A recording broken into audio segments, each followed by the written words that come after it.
اعوذ باللہ من الشیطان الرجیم، بسم اللہ الرحمن الرحیم۔ دوسرا سوال، حضرت مہدی کی جد و جہد کیا ہوگی اور کس طرح ہوگی؟ حضرت مہدی کے متعلق دوسرا اہم سوال یہ ہے کہ ظہور کے بعد ان کے جد و جہد کی نوعیت کیا ہوگی اور وہ جو کچھ کریں گے وہ ان کے لیے کیوں کر ممکن ہوگا۔ بیعت جہاد کے بعد قیام خلافت تک انہیں دنیا بھر کی ترقی یافتہ ترین طاقتوں سے جس قیامت خیز مارکہ آرائی کا سامنا ہوگا، اس کی گرمی سے وہ کیوں کر سرخرو ہو کر نکلیں گے، جبکہ آج کی دنیا میں سیاسی، فکری، معاشی، عسکری غرض ہر سطح پر طاغوتی طاقتیں ناقابل شکست طور پر غالب نظر آ رہی ہیں۔ زمین پر اور سمندروں پر ان کی حکمرانی ہے، فضا اور خلا میں ان کی برتری کا شور برپا ہے۔ بظاہر ایسی کوئی صورت مستقبل قریب میں دور دور تک نظر نہیں آتی کہ مسلمان اس غلبے کے طلسم کو توڑ سکیں۔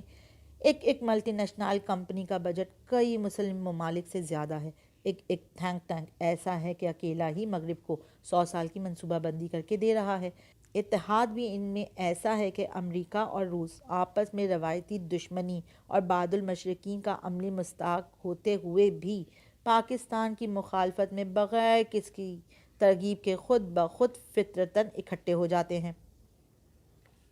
پھر دوسروں کا تو کہنا ہی کیا، ان کا تو اتحاد وجود میں آیا ہی دہشت گردی کے خاتمے اور عالمی حکومت کے قیام کے لیے تھا۔ دنیا بھر کی معیاری ترین یونیورسٹیاں مغرب میں ہیں۔ امریکہ میں ہی 5785 یونیورسٹیاں ہیں، جبکہ پوری مسلم دنیا کے 57 ممالکوں میں یونیورسٹیوں کی مجموعی تعداد سے 500 ہے، اور پورے عالم اسلام میں ایک بھی یونیورسٹی ایسی نہیں جسے دنیا کی ٹاپ 500 یونیورسٹیوں میں شمار بھی کیا جا سکے۔ مغربی حکومتیں پوری مسلم دنیا کے ذہین ترین دماغوں اور اعلیٰ ترین ہنرمندوں کی پرکشش معارات کے اوز کھینچ کر اپنے طلسم میں جکڑ لیتی ہیں، پھر وہ ہمیشہ وہیں کے ہو کر رہ جاتے ہیں۔ مسلمانوں کے ہاں فقط نااہل مفاد پرست حب الوطنی سے عاری کچرا مال ہی موجود ہوتا ہے، جس کی شکل آپ سیاست میں اور بیوروکریسی میں بخوبی دیکھ سکتے ہیں۔ مسلمانوں میں نظم و ضبط، تعلیم و تربیت، اعلیٰ اخلاقیات، بلند نظری، اجتماعیت، صبر و تقویٰ، غرض کے ہر وہ چیز جو کسی انسانی گروہ کو، قوم اور خطہ کو فاتح بناتی ہے، ہر اس چیز کی ایک کر کے کمی پائی جاتی ہے۔ مسلمانوں کی ذہانت کا لوہا تو آج بھی دنیا مانتی ہے، مگر یہی ذہانت اور بے مثال صلاحیتیں مغرب کے آنگن میں روشنی پھیلانے کے علاوہ کسی اور کے کام نہیں آ رہیں۔ جوں وقت آگے بڑھ رہا ہے، ہر صبح مغرب کی کسی نئی انوکھی ترقی کی نوید اور ہر شام مسلمانوں کی مزید بدحالی کی خبریں آتی ہیں۔ اس صورتحال میں کیا ہم یہ تسلیم کر لیں کہ حضرت مہدی کسی ماورائے فطرت قوت کے مالک ہوں گے کہ ان تمام مادی قوتوں کو طبعی قوانین سے ہٹ کر شکست دینا ان کے لیے ممکن ہوگا؟ کیا محض خلاف عادت ظاہر ہونے والی کرامتوں سے وہ ان تمام سائنسی ایجادات کو پامال کر ڈالیں گے جن کی مثال انسانی تاریخ میں نہیں مل رہی ہے؟ یا اس میں ان کی اور ان کے ساتھیوں کی فکری، عملی اور عسکری جد و جہد کا بھی کوئی عمل دخل ہوگا؟ اور اگر ہوگا تو اچانک یہ کایا کیسے پلٹ جائے گی کہ مغرب کے حق میں رخ کر کے چلنے والی ہوائیں مشرق کے مظلوموں کے لیے داد رسی کی نوید بن جائیں گی؟ اس سوال کا جواب یہ ہے کہ دنیا کفر کے اس فتنہ خیز غلبے کا توڑ حضرت مہدی کی بے لوث اور اہل قیادت اور مسلمانوں کی بکھری ہوئی صلاحیتیں اور منتشر جد و جہد دونوں مل کر کریں گی۔ اس میں شک نہیں کہ حضرت مہدی کے ہاتھ پر اللہ تعالیٰ مہیر العقول کرامات کو بھی ظاہر فرمائیں گے، لیکن ان کی جو سب سے بڑی کرامت ہوگی وہ یہ کہ جب وہ اپنے ساتھیوں کو گناہوں سے سچی توبہ کروا کر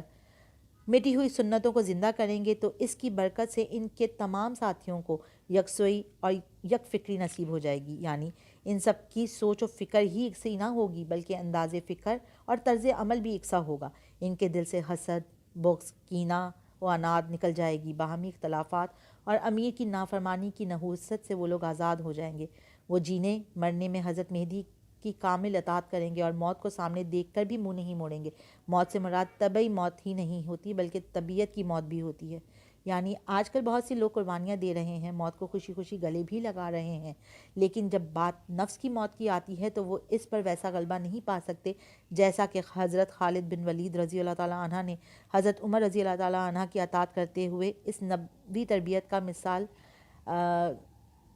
تربیت کا مثالی مظاہرہ کیا تھا۔ حضرت مہدی کی بے نفسی اور اجتماعی مقصد کے حصول کی لگن اور اس لگن میں فنائیت اس قدر واضح ہوگی کہ تمام روئے ارض کے صالح مسلمان اپنے آپ کو مٹا کر اپنا سب کچھ ان کو سونپ دیں گے اور ان پر ویسا اعتماد کریں گے جیسے کہ صلاح الدین ایوبی پر اس دور کے مسلمانوں نے کیا تھا۔ تاریخ کے طلباء پر یہ بات مخفی نہیں ہونی چاہیے کہ پورے یورپ کی صلیبی افواج کے اتحاد کے مقابلے میں سلطان کی اپنی فوج، جو کہ مصر و شام کی فوج پر محیط تھی، کچھ اتنی زیادہ نہ تھی۔ البتہ مختلف علاقوں سے آئے ہوئے مجاہدین قبائل جب ان کو دیکھتے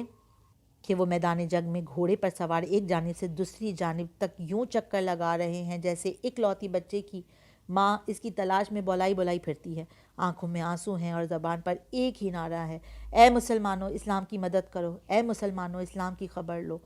تو یہ قبائل جو اپنی عصبیت، سرکشی، انفرادی مزاج میں مشہور تھے، سب کچھ چھوڑ چھاڑ کر سلطان کے ساتھ جینے مرنے کا عہد کر لیتے تھے، اور تاریخ گواہ ہے کہ سلطان کے پاس خرچ نہ ہوتا تو اپنے خرچ پر اپنے اسلحے سے، اپنی جی جان سے میدان میں ڈٹے رہتے تھے، اور سلطان کا ساتھ چھوڑ کر جانے کو کفر و ارتداد سے زیادہ سخت آر والی بات سمجھتے تھے۔ ان کو یقین تھا کہ اگر شکست ہوئی تو سلطان ہم کو چھوڑ کر نہ جائے گا،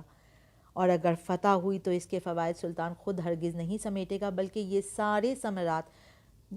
اسلام کی جھولی میں جائیں گے۔ اگر آج کی قیادت اپنے کارکنوں کو یہ یقین دلا دے تو خدا کی قسم کایا پلٹنے میں اتنے ہی دن لگیں گے جتنے قائد کو اپنی بے نفسی اور اسلام کے لیے فدائیت و فنائیت ثابت کرنے میں لگتے ہیں۔